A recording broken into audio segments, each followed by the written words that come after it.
आप लोग सोच रहे होंगे कि ये घड़ी क्यों दिखा रही है, तो मैं दिखा रही हूँ रात के बज रहे हैं 11:20। ठीक है, और हम क्या कर रहे हैं ये भी देख लो। हम बना रहे हैं रात को 11 बजे गुंजिया, क्योंकि दिन में ऐसा ही रहता है, अकेली में नहीं कर पाती हूँ। तो जब मेरे हस्बैंड रात को आ गए थे, उनके आने से पहले पहले मैंने सारा सामान तैयार कर लिया था।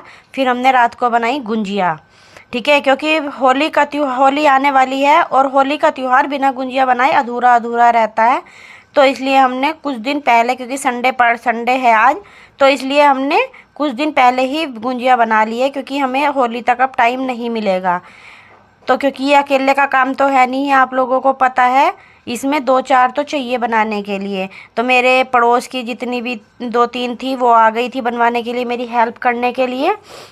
तो ये मैंने गुंजिया कैसे बनाई है वो सब मैं आपके साथ शेयर करूँगी।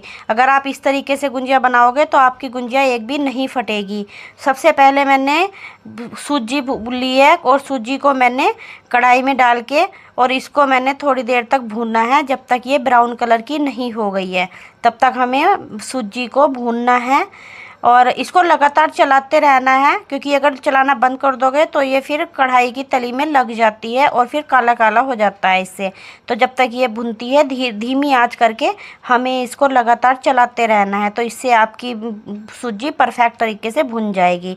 उसके बाद मैंने सूजी के अंदर मीठा मिला लिया था। बूरा होता है ना, वो खांड आती है, कुछ भी मिला लो आप, जो आपके पास अवेलेबल हो, आसानी से मिल जाए वो चीज़ आप इसमें मिला सकते हो। इसमें इसको अच्छे से मिलाना है, क्या कि इसमें गुड़ी गुड़ी सी ये हो रही है ना, वो ना रहे। उसके बाद हमें मिलाना है इसमें खोआ। खोआ बोल सकते हो या मावा बोल सकते हो। ये मावा मैंने कल ही अपने घर पे बनाया था मिल्क ड्राई पाउडर से और दूध से। तो मैंने ये पाउडर उससे मावा बनाया था। फिर मैंने इसको मिक्स करना है और इसको मिक्स तब तक करना है जब तक ये बिल्कुल इसमें मैश ना हो जाए, क्योंकि इसमें गुड़ी नहीं रहनी चाहिए। चाहे आपको दोनों हाथों से करना पड़े, चाहे आपको एक हाथ से करना पड़े, लेकिन इसको आपको लगातार हाथों से मसलना है। और दोनों हाथों से भी मसल सकते हो, क्योंकि एक हाथ से नहीं मिक्स होगा ये। तो फिर मैंने भी दोनों हाथों से ही इसको मिक्स किया था। दोनों हाथों से मिक्स करोगे तो ये आसानी से इसमें मिक्स हो जाएगा, मैश हो जाएगा। ठीक है, देखो इसकी सारी गुड़िया ऐसे आपको निकालनी है। तो इससे गुंजिया बनाते टाइम आपकी गुंजिया एक भी नहीं फटेगी, क्योंकि ये बिल्कुल बारीक हो जाएगा। तो सबसे पहली ट्रिक तो ये है कि आपको ये मैश करना है, बिल्कुल बिल्कुल बारीक करना है, ताकि जिससे आपकी गुंजिया ना फटे। क्योंकि अगर गुंजिया बनाते टाइम मशीन के अंदर ये मैदा में आप फंस गया तो गुंजिया वहाँ से ही आपकी फट जाएगी। तो जितना ये बारीक और मिक्स होगा उतना ही गुंजिया आपकी बढ़िया परफेक्ट बनेगी एकदम। ठीक है, हमने देखो ये मिक्स कर लिया है। अब इसको एक साइड रख दूँगी, फिर हम अपना दूसरा प्रोसीजर शुरू करेंगे। दूसरा क्या प्रोसीजर है? मैदा लगाने का। अब हम लगाएंगे मैदा। मैदा में मैंने पहले थोड़ा सा घी रिफाइंड डाला है, उसको मिक्स कर लिया था अच्छे से। पानी का यूज़ कम करना है। और मैंने पहले रिफाइंड से इसको मैश कर लिया था, जिसको मोविन बोलते हैं। मैदा लगाने के बाद फिर हमने उसको थोड़ी देर रेस्ट करने के लिए रख दिया था। देखो मैदा हमारी परफेक्ट तरीके से हो गई है, इसको रेस्ट करने के लिए रखा था। अब ये गुंजिया बनाने के लिए तैयार हो गई है। ठीक है, तब तक मेरे हस्बैंड ने पूजा खाना पीना सब कुछ कर लिया था, फिर वो बैठ गए थे। ठीक है, अब हम लोग बनाने देखो बैठ गए हैं। पड़ोस की भी आ गई थी मेरी बनाने के लिए, क्योंकि ये काम अकेले के नहीं है, तो इस वजह से ये दोनों भी मेरे साथ में लग गई थी। और हमारा काम 2 घंटे का काम हमारा 1 घंटे में हो गया था। 2 बेलन से बेलने लगी थी और 2 मशीन में भरने लगे थे। ठीक है, तो मैदा अगर जितनी अच्छी आपकी मैदा मली हुई होगी उतनी ही आपकी गुंजिया अच्छी आएगी। मैदा जितनी अच्छी, बस मैदा पे ज़्यादा फोकस करना है, मैदा अच्छी होनी चाहिए।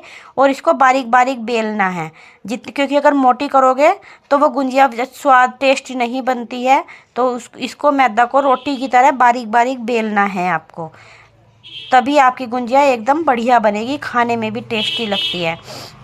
तो आप लोग कैसे करोगे? दूसरी ट्रिक आपकी ये रही कि मशीन में रखने के बाद आप इसमें वो जो हमने मीठा बनाया था वो भरना है इसमें।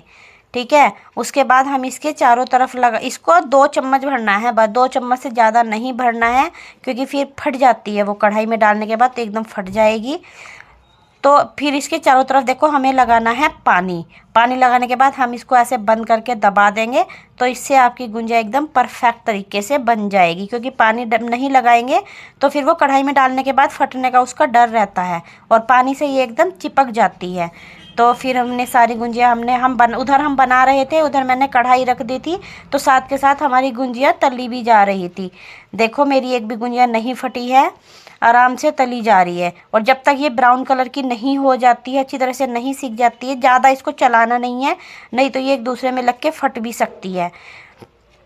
गुंजिया बनाने के बाद, बेलने के बाद, मशीन भरने के बाद थोड़ी देर आप इसको रेस्ट कराना। बनाने के तुरंत बाद ही आप इसको कढ़ाई में मत भर करना, ठीक है। थोड़ी देर रेस्ट कराने के बाद इसको तलना, तो अच्छी बनेगी। तो ये मेरी गुंजिया बनती भी रह रही थी कढ़ाई में, और उधर हम बेल रहे थे, तो दोनों काम हमारा साथ साथ चल रहा था, ठीक है। तो आप इस तरीके से ये रेसिपी बना सकते हो, क्योंकि होली का त्यौहार गुंजिया से ही अच्छा होता है। देखो कितनी अच्छी मेरी गुंजिया बनी है, भरी भरी है एकदम, बिल्कुल भी खाली नहीं है, और ना ही ज़्यादा भरी हुई है, फटी भी नहीं है। बिल्कुल परफेक्ट तरीके से मेरी गुंजिया बनी है, और खाने में भी बहुत अच्छी लग रही है। तो जो बनाने वाली आई थी, मैंने उनके घर भी भेजी है, और हमने भी खाई है। बहुत अच्छी है गुंजिया, बहुत बढ़िया बनी है। देखो मेरा एक भगोना भर के गुंजिया बन गई है। होली तक पता नहीं चलेगी कि नहीं चलेगी, होली से पहले पहले ही खाई जाएगी। अगर आपको ये रेसिपी पसंद आई हो तो प्लीज़ मेरे चैनल को सब्सक्राइब कर लेना, और मेरी वीडियो को लाइक कर देना, और अगर अच्छा लगे तो शेयर भी कर देना। मेरी वीडियो देखने के लिए आपका बहुत बहुत धन्यवाद। और प्लीज़ बेल आइकन को भी प्रेस कर देना, ताकि आपका नोटिफिकेशन सबसे पहले मिल जाए जो भी मैं इसमें वीडियो डाल दूँ। थोड़ा सा मेरा मीठा बच गया था मावा सूजी का, तो उससे मैंने 4